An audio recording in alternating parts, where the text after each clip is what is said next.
오늘 사도행전 본문 내용을 중심해서 성령님과 축복의 통로라는 제목으로 말씀 상고합니다. 여러분에게 나눠드린 것은 우리가 사도행전을 보는 동안에 좀 참고가 될 수 있도록 하기 위해서 사도 바울의 1차에서 4차 여행의 경로를 다 유인물로 인쇄를 했습니다. 간단하게 요약이 되어 있는 것인데 지도를 조금 보면은 조금 이해를 도울 수 있을 것 같아서 제가 참고하시라고 드린 겁니다. 우리 예수 믿는 사람은 이제 그것은 집에서 보시고 이건 오늘의 말씀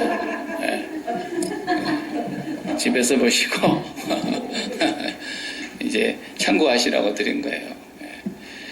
우리 예수 믿는 사람들은 성공한 사람들입니다. 저 밖에 있는 사람들 오늘 또 성공하려고 부단히 애를 쓰는데 참 불쌍합니다. 교회 밖에 있는 하나님의 백성이 못된 사람들은 성공하기 위해서 그렇게 애를 쓰는데 하나님의 백성들은 이미 성공을 한 사람들이기 때문에 이 세상에 온 목적을 우리는 절반은 이미 이룬 사람들이에요. 절반만 잘하고 가면 이제 되는 겁니다.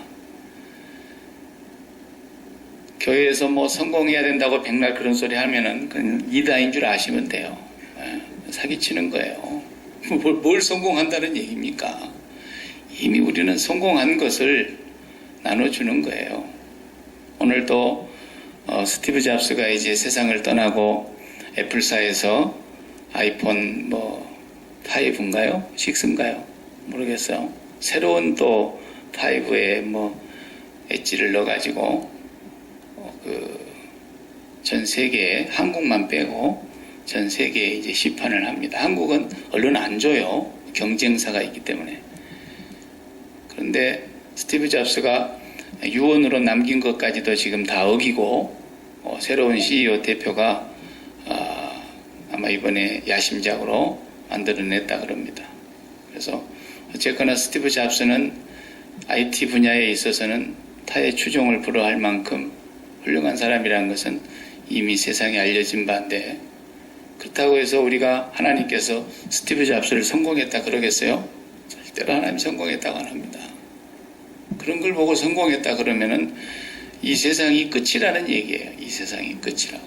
알파와 오메가가 되시는 분은 이 세상이 끝이 아니고 하나님에게서 시작해서 하나님에게서 끝나는 것이라야 끝나는 거니까 정말 스티브 잡스의 삶이 이 세상에서는 탁월하다고 할지라도 그걸 하나님께서는 성공한 인생이라고 0%로 치는 겁니다. 전혀 성공한 인생이 아니에요. 우리 고국에도 S그룹 그러면은 스티브 잡스보다도 더 지금 잘 나가는 그런 휴대폰을 만들어서 세계 시장에서 지금 독보적으로 1위를 달리고 있지만 그 양반을 하나님이 성공했다 그러겠습니까? 성공했다고 하지 않습니다. 그 기술 분야에서는 탁월한 리더십과 그런 그룹을 끌고 가는 그런 탁월한 덕망은 있는 분이다 이렇게 말할 수 있지만 하나님 안에서는 성공한 사람이 아닙니다.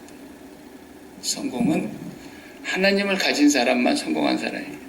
그리고 예수 그리스도의 자녀 그리스도를 통해서 하나님 자녀가 돼서 천국을 가지고 살아가는 사람, 이 사람이 성공을 한 사람이에요. 그러니까 우리는 성공하려고 나가지 말고 매일매일 기도하면서 나는 성공한 사람입니다 라는 걸 확인하고 그 성공한 삶을 나눠주려고 가야 된다는 의식부터가 바뀌어야 돼요. 그래야 내 삶이 바르게 되는 거예요. 나눠줄 게 있는 사람이라고 우리가. 줄 것이 있는 사람이에요. 줄 것이.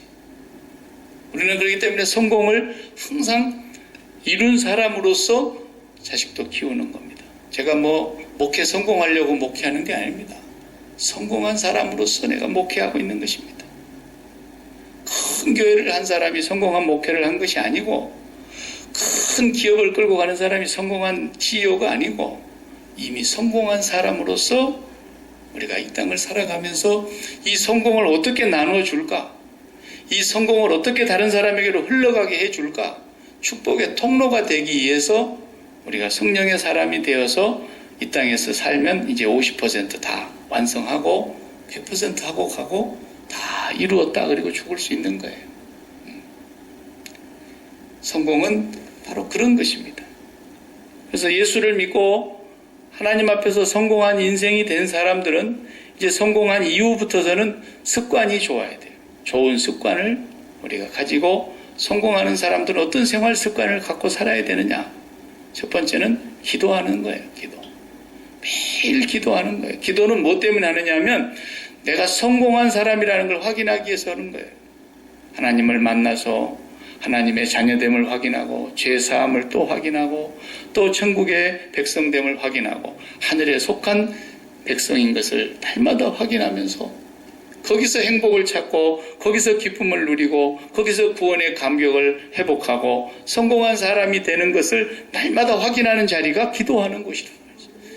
그래서 그 아버지하고 가서 교제하고 대화하고 그 아버지와 함께 교통하는 것은 보통 성공이 아니죠. 얼마나 큰 성공입니까? 축하합니다. 그렇게 사는 것이 첫 번째 우리 그리스도인들의 거룩한 생활 습관이고, 두 번째는 우리가 그 성공한 삶을 이제 주려고 하니까, 줘야 되니까 혼자 갖고 있으면 안 되는 거예요. 우리는 누구를 만나도 저 사람 누구를 어떻게 좀 볼까 이런 생각은 꿈에도 하지 말고, 어떻게 하면 내가 받은 이 하나님의 사랑과 은혜와 축복과 이 성공을 다른 사람들도 갖게 해줄 수 있을까, 이것에 관심을 갖기 위해서 늘 기도하는 거예요. 이게 예수 믿는 사람의 생활 습관입니다. 어디 가서 뭐 성공하는 사람들의 7가지 법칙 이런 것은 그냥 지나가는 얘기로 듣고, 저도 다 들어봤어요. 그걸 성공하는 사람들의 그 7가지 습관이라는 스티븐 코브이에 쓴 책도 제가 봤고요. 그 사람들이 그 제자들이 강연하는 것도 제가 들어보니까 성경하고는 180도 달라. 그런 것을 교회에서 그냥 굉장한 것처럼 하고 그런 걸 보니까 참 안타깝더라고요.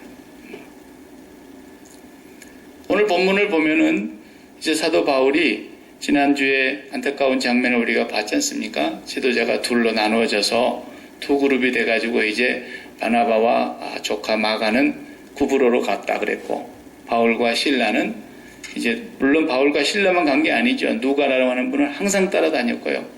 그 일행은 이제 옛날 갔던 1차 전도여행 지역을 다시 한번 순회하는 것을 첫 번째 목표로 하고, 그 다음에 또 계속해서 선교를 이어가려고 하는 그런 방문을 하게 되는 거예요.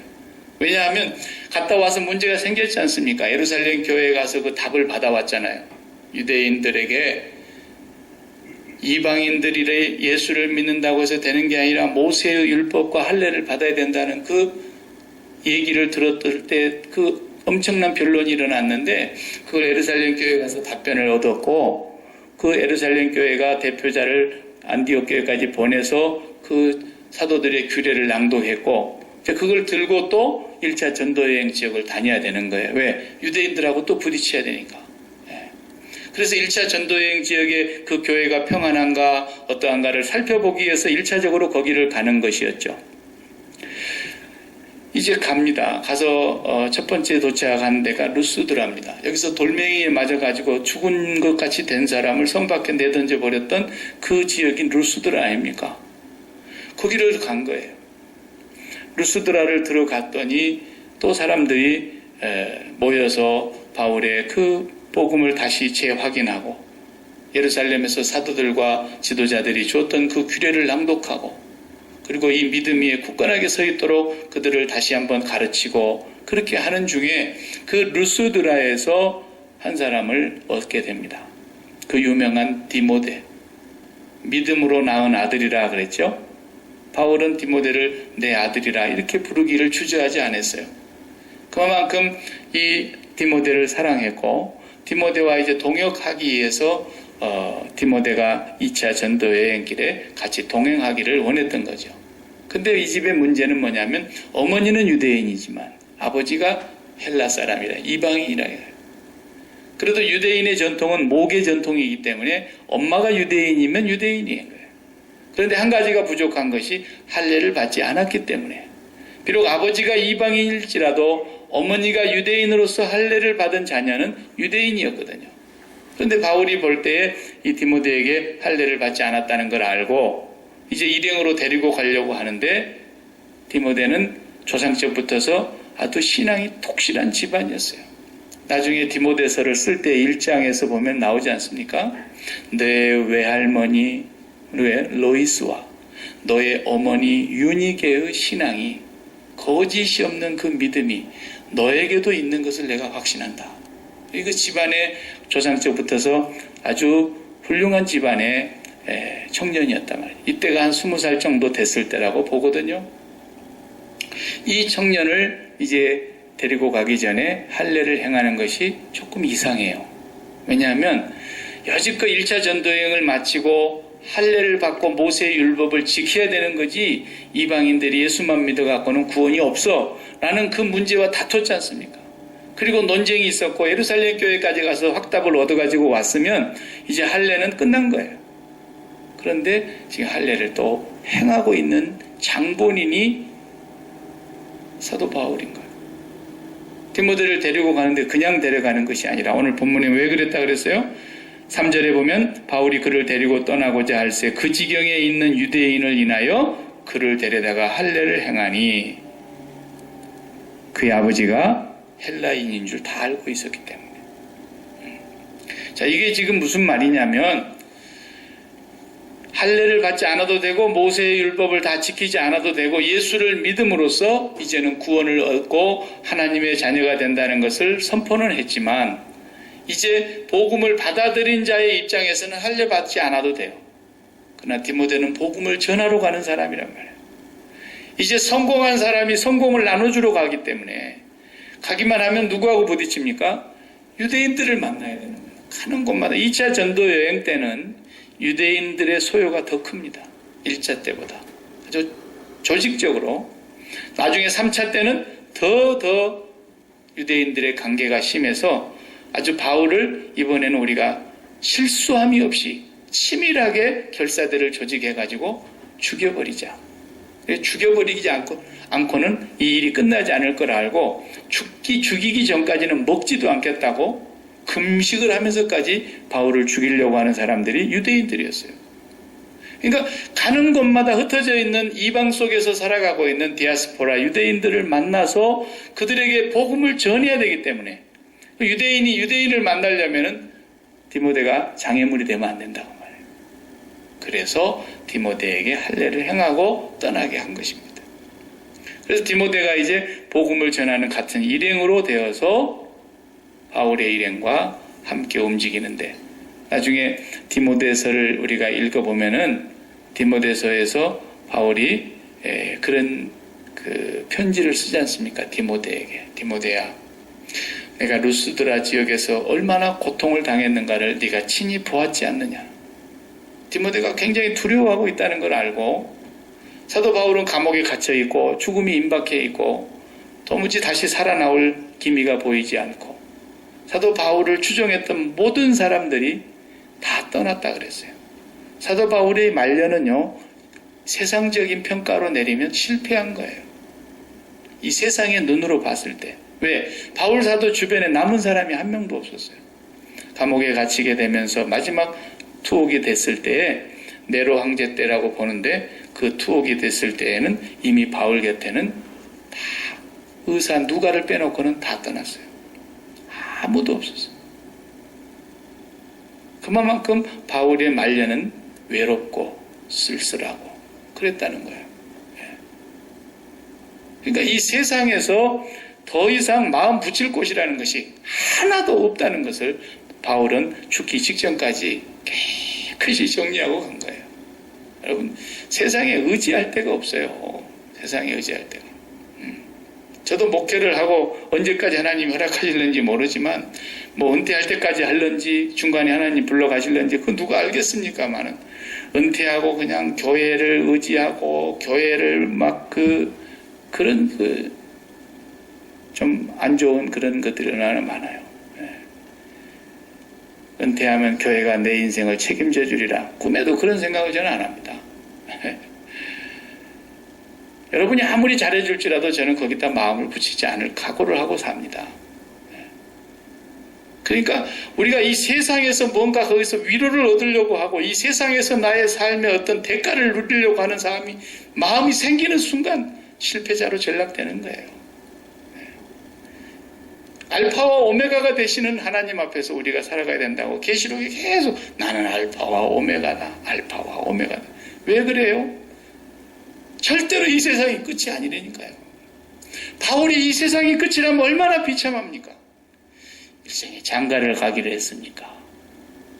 무슨 딴 생각을 한번 하고 살아보기로 했습니까? 그 많은 세월을 오직 복음과 그리스도의 십자가를 전하는 일에만 전념했던 사람이었는데 그 말년을 보십시오. 너무너무 쓸쓸하고 비참합니다. 바울 곁에 남아있는 사람이 아무도 없었다니까요. 네. 뭘 기대를 해요? 이 세상이 끝이 아니라는 것만 알면 우리는 위로받는 거예요. 네? 네 고향이 여기가 아니지 않느냐를. 네 종착역이 네가 최종 목적지 경주가 끝나는 마지막 경주의 자리가 하나님 앞이에요. 사도 바울이 그랬어요. 거기서 의로우신 재판장이 그날에 내게 주실 것이다. 거기가 끝이라고요. 그러니까 우리가 이 세상에 살면서 우리는 날마다 하나님을 만나야 될 이유가 뭐냐? 내가 성공한 사람이라는 걸 확인하려고 그러는 거예요. 주님, 나는 주님을 만나서 성공했습니다. 나는 주님을 만나서 행복합니다. 나는 주님 때문에 기쁩니다. 더 이상의 이 세상의 어떤 곳으로도 나의 기쁨과 삶의 의미와 행복의 의미를 나는 찾지 않습니다. 주님 한 분을 가짐으로써 나는 성공했습니다라는 걸 날마다 기도할 때면 하나님이 확인시켜 주는 거예요. 그 성공한 인생과 그 기쁨과 감격을 가지고 이 성공을 어떻게 누구와 나눌 것인가 이 생각을 하다 보니까 디모데가 이제 할례를 받고 떠나는 거예요. 성경을 한번 찾아봐야 될 때가 있어요. 고린도전서 9장을 한번 찾아보세요. 고린도전서 9장 19절인데요. 거기는 꼭 우리가 같이 한번 읽고 다음 말씀 넘어가겠습니다. 고린도전서 9장 19절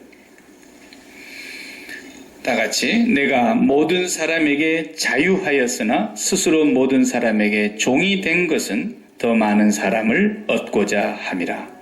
유대인들에게는 내가 유대인과 같이 된 것은 유대인들을 얻고자 하며 율법 아래에 있는 자들에게는 내가 율법 아래에 있지 아니하나 율법 아래에 있는 자같이 된 것은 율법 아래에 있는 자들을 얻고자 하며 율법 없는 자에게는 이방인이죠. 내가 하나님의 율법 없는 자가 아니요 도리어 그리스도의 율법 아래에 있는 자나 율법 없는 자와 같이 된 것은 율법 없는 자들을 얻고자 함이라. 약한 자들에게는 내가 약한 자와 같이 된 것은 약한 자들을 얻고자 하며 여러 사람에게 내가 여러 모양이 된 것은 아무쪼록 몇몇 사람들을 구원코자 함이니 내가 복음을 위하여 모든 것을 행함은 복음에 참여하고자 함이라. 아멘. 이 굉장히 중요한 사도 바울의 철학이 나와 있네요. 신앙 철학이에요, 이게. 이 사람은 자유한 사람입니다. 정말 자유인입니다. 아무도 그의 자유를 구속할 수 있는 사람이 없었는데 스스로 종이 된 것은 아무쪼록 몇몇 사람이라도 더 구원코자 함이라. 나는 하나님의 율법 아래 매여 있는 그런 죄인이 아니지만 내가 하나님의 율법 아래 있는 사람들처럼 된 것은 율법 아래 매여가지고 아직도 율법에 종살이하고 있는 사람들을 구원하고자 함이었고 내가 하나님의 율법이 없는 그런 무법자 이방인이 아니지만 율법 없는 자와 같이 된 것은 도리어 내가 그리스도의 율법 아래에 있는 사람이지만도 율법 없는 사람 같이 된 것은 율법 없는 자들을 얻고자 하며 내가 약한 자들에게 약한 것 같이 된 것은 약한 자들을 얻고자 하며 아무쪼록 여러 사람에게 여러 모양이 된 것은 한 사람이라도 더 구원 얻고자 하려 함이었다. 내가 복음에 참여하고자 그랬다. 여기 참여한다는 말이 무슨 말이냐면 이제 구원받았다는 말이 아니고 내가 구원받아서 이 성공한 인생을 이 기쁨을 이 감격을 이 행복을 날마다 누리면서 누군가에게 주고 싶어서 복음에 참여하는 삶을 살고 싶어서 그랬다는 거예요. 이게 예수 믿는 사람, 성공한 사람들의 구원받은 이후의 삶이에요. 얼마나 멋있는지 몰라요. 내가 누구를 만나도 성공한 사람으로서 내게 은과 금은 없거니와 내게 있는 것으로 당신에게 주고 싶은데 예수 그리스도를 주고 싶습니다. 근데 주고 싶은 사람이 돼야 되기 때문에 내 삶이 예수 그리스도의 삶으로 자연히 열매를 맺게 된다는 거죠.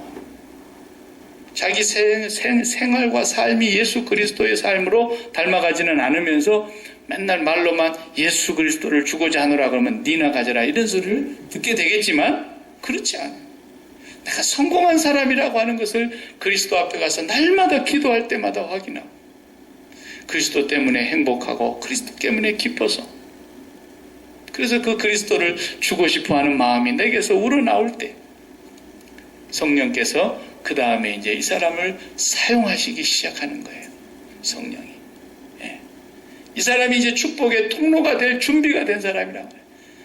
나는 축복의 통로예요. 하나님의 그 성공하는 축복의 사람됨이 나를 통해서 이제 흘러나가게 하는 것이 뭐예요? 그게 전도자 아니겠습니까? 그게 선교사고요. 예.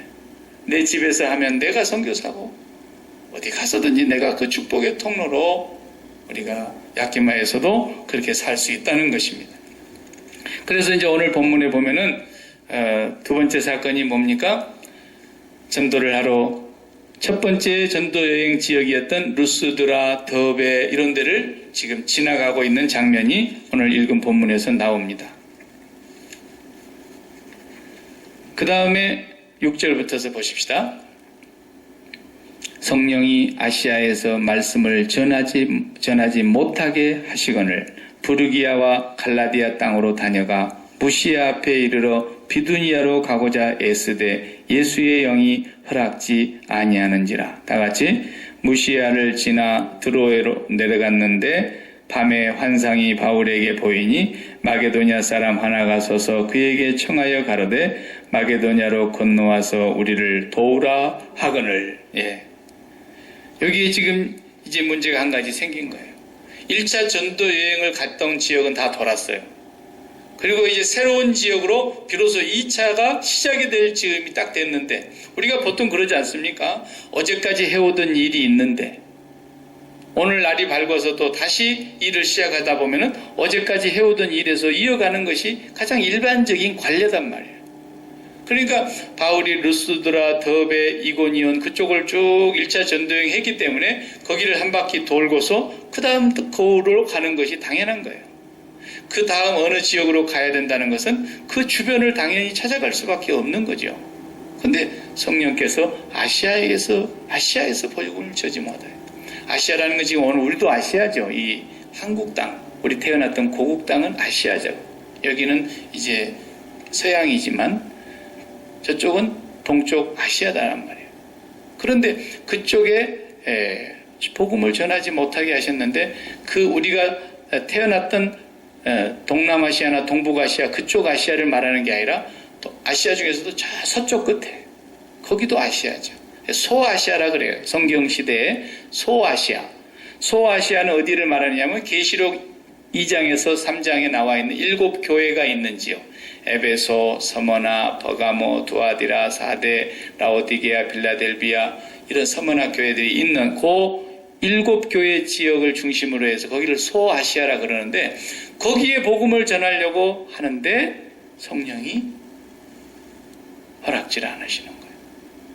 그래서 그러면 거기를 떠나서 다시 저 우에 그는 북쪽으로 간다. 북쪽은 어디를 말하느냐? 오늘 본문에 부르기아와 갈라디아 땅을 다녀서 무시아 앞에 이르러. 무시아는 어디냐면 서쪽 끝이에요.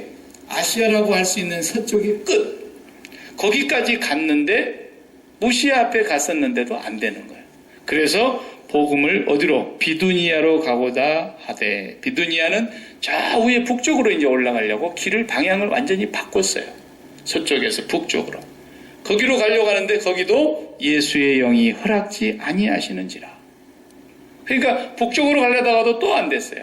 다시 서쪽으로 무시아로 또 내려왔어요. 오늘 지도를 제가 보라고 나눠드렸던 건 집에 가서 보시면 그게 이제 어딘가 나와요. 그래서 다시 서쪽 끝에까지 와서 있는데 드로아로 내려갔다 그랬어요. 드로아는 이제 배 타는 항구 도시예요. 완전히 바닷가 끄트머리까지 갔어요. 해안까지. 여기 그냥 여기 같으면 시애틀이네요. 거기까지 왔어요. 배 타는 데까지. 그리고 도착을 해서 있는데 성령이 밤중에 바울에게 환상을 보여주셨어요. 마게도니아 지역의 어떤 사람이 와서 손짓을 하면서 우리를 도와달라고 하는 그런 모양의 그림이 환상으로 보였단 말이죠. 그래서 본문을 보니까 10절에 그랬죠. 바울이 이 환상을 본 후에 우리가 마게도니아로 떠나기를 힘쓰니 이는 하나님이 저 사람들에게 복음을 전하라고 우리를 부르신 줄로 인정함일러라. 인정하게 됐다. 어젯밤에 밤중에 나타나셔서 하나님께서 말씀하시기를 환상으로 보여주신 그 말씀이 바로 우리가 그쪽으로 가라는 사인이었구나. 인정하고 곧바로 거기로 떠나기를 힘썼다. 그래서 거기서 거기까지 건너가는데요. 450마일이에요. 뭐 이렇게 잠깐 가는 게 아닙니다. 우리 차로 가도 450마일이면 우리가 시애틀 2번 갔다가 와도 450마일이 안 되는데 엄청나게 먼 거리예요. 그 먼 거리를 배를 타고 건너가서 육지를 통해서 계속 올라가는데 어디까지 갑니까? 빌립보까지 가지 않습니까? 그래서 빌립보가 그 유럽의 관문이요 첫 번째 성이 되었어요. 거기 성에 도착해가지고 어디서 복음을 전해야 되나 또 이렇게 돌아다녀 보는데 마치 안식일날 강가에 갔더니 여성들이 모여 있었어요. 옷감 장사하는 누구? 루디아. 두아디라 성에서 거기까지 와가지고 장사를 하고 있는 루디아라고 하는 여인의 마음을 주께서 여시사 바울의 말을 청종하게 하신지라 그랬어요. 그러니까 하나님의 성령께서는요, 루디아 한 사람을 벌써 마음에 넣어두시고서는 450마일을 그쪽으로 인도하시는 거예요. 그러니까 우리가 이런 걸 성경을 보면서 성령의 역사를 배울 때에 뭘 깨달아야 되느냐? 우리가 간접적으로 사도 바울이 깨달았던 경험했던 그 사건을 통해서 우리에게 주는 교훈과 메시지는 뭐냐면 사람이 마음으로 계획할 수 있다 이거 자기의 길을. 이분들도 계획하고 같이 무작정 간 거 아니라고요. 사람이 마음으로 자기의 길을 계획할지라도 그 걸음을 인도하시는 이는 여호와시라 그랬다. 그러니까 내 마음과 내 계획과 내 소원과 바람과 어떤 뜻이 있었지만 그 뜻과는 전혀 엉뚱한 데서 전혀 상상치 못한 방향으로. 그러니까 우리가 가는 길이 때로 막히는데요. 막혔을 때 그걸 보고 사람들은 불통하다 그러지만 불통이 아니에요. 형통이에요, 형통. 예수 믿는 사람에게는 불통이라는 게 없는 거예요. 예수 믿는 사람은 길이 막혀도 하나님이 인도하고 계시는 거예요. 그러니까 우리는 막히는 환경을 보고 있으면 답답하지만 그 막힘을 주장하고 그 환경을 다스리시는 배후에 계신 보이지 아니하시는 하나님을 보려고 해야 된다고 그러죠. 하나님을 상대하려고 해야 되고 하나님을 생각하고 바라보는 그런 눈을 구해야 된다 이거죠. 이게 성령의 사람들이 해야 될 일이에요. 우리가 살면서 길이 막히면은 하나님의 뜻이 아니기 때문에 막히는 거고 하나님이 막으셨으면 또 다른 길을 열고 계시는 거다 그 말이에요. 언제나 우리가 봐야 될 것은 그 자체가 아니라 그 자체를 다스리고 그 이면에 역사하고 계시는 보이지 아니하시는 하나님의 살아계신 하나님의 손길. 꽃을 한 송이를 보면서도 그냥 멋있다 꺾다가 우리 집 갖다 놓으면 좋겠다 이 정도가 아니고 뭐라 그래요? 이 꽃을 보라. 솔로몬의 그 모든 영화로도 이 꽃 한 송이만 못했다. 누가 먹이고 입히는 줄 아느냐? 보이지 아니하시는 하나님의 손길을 보았다고. 공중에 나는 새를 보라. 저걸 잡아다가 참새 구이를 하면은 장사가 되겠구나. 사람들 그렇게 보지만은 너희는 그렇게 보면 안 된다는 거예요. 저 참새 2마리라도 하나님이 떨어져라 그래야 떨어지는 거다. 그리고 저것들 공중에 나는 새를 봐라. 곳간에 들이지도 않는데 천부께서 다 먹이고 입히지 않느냐. 언제나 그 사건 그 배후에 길이 막힌 것 같고 답답하고 깝깝하고 캄캄한 그런 환경 앞에서도 이 길 배후에 역사하고 계신 하나님을 보라는 거예요. 그럼 예수 믿는 사람의 불통이 어디 있어요? 불통이라는 게 없는 거예요. 절대로 자기 뜻대로 안 된다는 것을 우리에게 가르쳐주고 계세요. 사도 바울이 기도를 안 하고 그냥 대충대충 건성건성하는 사람이라서 그런 게 아닙니다. 하나님께서는 사도 바울에게 지금 엄청난 하나님의 목적과 계획과 뜻이 있는데 그것을 이루려고 하는데 축복의 통로가 될 사람들은 어떻게 해야 된다는 거예요? 축복의 통로가 되려면은 내가 계획하고 생각하고 바라고 꿈꾸고 목표를 두고 이런 것들을 십자가에서 죽여야 돼요.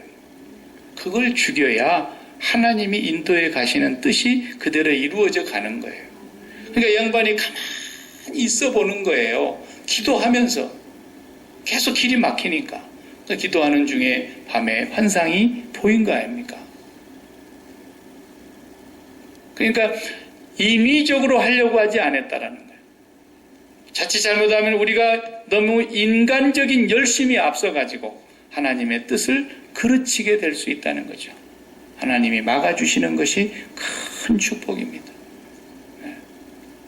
이것을 우리가 기억하면서 성령님께서 오늘 또 성공한 하나님의 백성들이 이제는 내가 성공한 사람이라는 걸 확신하고 날마다 성공하는 사람이라는 걸 기도를 통해서 하나님 앞에서 날마다 확인하고 기도할 때마다 나는 정말 하나님 한 분이면 이렇게 행복할 수가 없다. 나는 이 행복을 가지고 오늘 또 사업장에 간다. 나는 이 성공을 가지고 나는 오늘 또 자녀를 키우고 있고 나는 이 성공을 가지고 오늘 또 봉사한다. 이 성공을 나도 다른 사람에게 나눠주고 싶다. 그런 열정을 가지고 하나님 앞에 엎드리는 사람들을 하나님이 이제 불러서 쓰실 때에 하나님이 축복의 통로로 쓰시는데 당신의 계획을 이루시기 위해서 아시아에서 복음을 전하려고 하는데도 안 되고 서쪽으로 가도 안 되고 북쪽으로 가도 안 되고 450마일을 넘어서 그 머나먼 길에 루디아라고 하는 여성 한 사람을 하나님이 준비해 놓으시고 그 여인의 마음을 열어서 바울의 말을 청종하게 하신지라. 그리고 바울이 일행들이 누구 집에서 먹고 삽니까? 그 루디아의 집에 들어가서 거기서 먹고 자고 하면서 안식일이면 또 회당에 가서 복음 전하고 철저하게 하나님의 뜻에 순종하는 그런 사람, 자기 뜻과 자기 의지를 십자가에 못 박고 날마다 복음적 기도를 하고 있는 사람을 통해서 하나님은 축복의 통로를 여신다는 말이에요. 이걸 우리가 매일매일 우리 삶 속에 적용해야 되겠어요. 우리도. 저와 여러분이 하나님의 축복을 나눠줘야 될 사람들이지 우리가 남의 덕을 보고 살려고 해서는 안 됩니다. 그저 어느 집에 가서 한 그릇 밥을 먹는데 그 집에 평안을 빌어주라 그랬죠? 전도로 갔을 때. 그래서 평안을 이렇게 빌어주는 거예요. 그런데 그 집에 합당하면 평안이 그 집에 임하고 그 집에 합당치 아니하면 그 평안이 또 우리한테로 올 것이고 영접을 해주면 그 집에서 먹고 또 복음 전하고 전도자들도 그렇게 살았다는 거예요. 아이고, 이거 뭐 어떻게 어디서 먹고 어디서 자야 되나, 아이고 어려움이 생기면 어떻게 대처해야 되나, 아이고 무슨 말을 어디서부터 해야 되나 이런 걱정하지 말라 그랬잖아요. 말하게 하시는 이는 성령이시다. 잡혀가도 걱정하지 말라는 거예요. 그만큼 자기의 뜻이 철저하게 죽고 온전히 하나님의 뜻에 순응하고 살려고 하는 그 믿음의 태도만 갖고 있으면 하나님의 뜻은 반드시 진행되어 간다는 거예요. 그러니까 이제 우리가 어디에서 실패를 하게 되느냐면요, 내가 상당히 판단을 제대로 한다고 생각하는 그 전제에서부터 우리가 실패를 하는 거예요. 그것이 어디서 나온 거냐면 선악과를 따먹고 나온 행실이거든요. 예수 믿는 사람의 삶은 어떻게 살아야 되느냐면 어제까지 쌓아온 그 자기의 상아탑 위에다가 오늘을 쌓아 올라가는 게 아니라는 거예요. 예수 믿는 사람의 삶은 어제까지 성공했어도 오늘 다시 시작할 때에는 제로점에서 또 시작하는 거라는 거예요. 하나님, 나는 아무것도 알지 못합니다. 오늘 또 은혜를 베풀어 주셔야 삽니다. 이렇게 살라는 거예요. 매일매일. 왕년에 내가 성공한 그것을 기반으로 해서 살지만 그것이 바로 사탄의 유혹인 거예요. 매일매일 제로점에서 시작하라는 거예요. 어제 내가 성공했으니까 그 성공을 기반으로 해서 오늘을 사는 것은 세상 사람이에요. 매일 죽고 다시 사는 거예요. 매일 십자가에서 제로가 돼가지고 다시 하나님과 함께 동행하면서 또 하루를 살아가는 거예요. 그러니까 예상대로 되는 것이 아니에요. 기독교인의 정확한 삶은 전부가 다 하나님의 뜻에 의해서 움직이는 삶이니까요. 그래서 신학교 다닐 때 심심하면 이 기숙사에 1학년, 2학년, 3학년, 4학년 이렇게 이제 4명이 2층 침대 2개를 놓고 살지 않습니까? 그러면 이제 공부를 하거나 이렇게 뭐 성경을 읽고 있거나 뭐 자기 볼일 보고 있다가 밤 10시쯤 되면 궁금해요. 뭐가 궁금하겠어요? 입이 궁금하다고요. 그러면 이제 일찍 잠은 안 그럴 텐데 그러면은 전도사님 사다리 타기 합시다. 그래요. 사다리 타기란 게 뭔지 아세요? 네. 배우면 참 재밌어요. 사다리 타기 합시다. 그러면은 1학년 신입생이 빨리 종이에 깨끗한 간장 가지고 와서 작대기 4개 길게 사다리처럼 위에서부터 끝까지 그리는 거예요. 그리고 맨 위에 하나는 공짜. 다 보는 데서 써요, 그냥. 이쪽 선은 500원, 이쪽 선은 700원, 이쪽 선은 1000원. 이렇게 하고 4줄이 이제 딱 한 줄만 공짜야. 그래가지고 이제 딱 덮어놓고 맨 밑에서 선생님 어떤 줄 택할래요? 그러면 이제 이렇게 자기 택하는 거예요. 4줄을 1학년, 2학년, 3학년, 4학년. 그 이제 자기 이름 써놓고 이제 올라가 보는 거예요. 근데 그냥 쭉 올라가면 바로 공짜게 전부 옆으로 줄을 그어갖고 사다리를 만들어 놨죠. 그래서 올라가서 이쪽으로 갔다 굽어져갖고 이쪽으로 갔다 이렇게 하고 이렇게 갔다 어디로 닿을지 몰라. 가보면 끝까지 가보면 분명히 이쪽이 공짜선이었는데 이쪽에서 나올 수도 있고 모르는 거예요. 이 땅의 삶은 그렇다고 말해요. 구름 아래에서 일어나는 삶은 절대로 내 생각대로 안 됩니다. 그저 내 생각대로 어느 날 되는 것이 있다면 둘 중에 하나요. 하나님의 뜻에 맞았거나 우연의 일치입니다. 반드시 이 세상은 내 생각과 내 뜻과 내 계획대로 안 되고 사다리 타기처럼 우여곡절 동서남북 날개를 치는 것 같고 요동을 치는 것 같지만 반드시 변하지 아니하시는 하나님의 오묘하신 섭리와 계획이 있어서 복음이 아시아로 안 오고 유럽으로 가게 하시려는 하나님의 섭리였어요. 우리는 그걸 날마다 인정하고 살아야 돼요. 자녀도 여러분 뜻대로 절대로 안 될 테니까 애저녁에 자녀를 향한 꿈을 갖고 계시거들랑 십자가에 못 박아버리세요. 그러면 되는 거예요. 자녀를 향해서 십자가에 딱 못 박고 나면 세상 편해버리는 거예요. 그렇게 편할 수가 없어요. 아마 자식에 대해서 나보다 편한 사람 나와보라 그러면 별로 없을걸요. 야키마에서. 네. 자식에 대해서 이렇게 행복하고 편안할 수가 없어요. 네. 자식에 대해서 내가 갖고 있는 꿈은 하나뿐인 거예요. 그냥 아버지가 항상 이기시고 아버지 뜻대로 되기를 바랍니다. 뭐 야곱이 아무리 저잘났어도요, 최고 사랑하는 연인에게서 낳았던 최고 사랑했던 요셉이 색동적으로 옷을 입혔지만 자기 뜻대로 하나도 안 됐잖아요.